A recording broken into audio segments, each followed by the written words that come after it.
experiment, we will find the conditions needed to light a light bulb. First, your teacher will give you the materials and apparatus as shown. How can you make the bulb light up?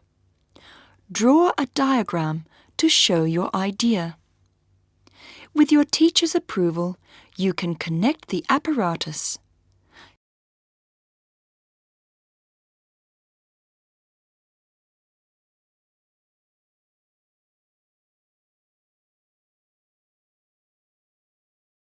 Does the bulb light up?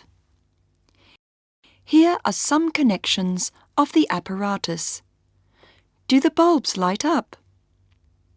From your observations, write down some conditions needed to light the bulb.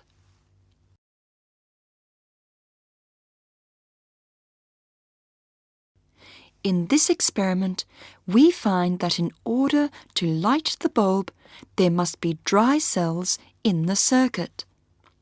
Besides, the circuit must be complete.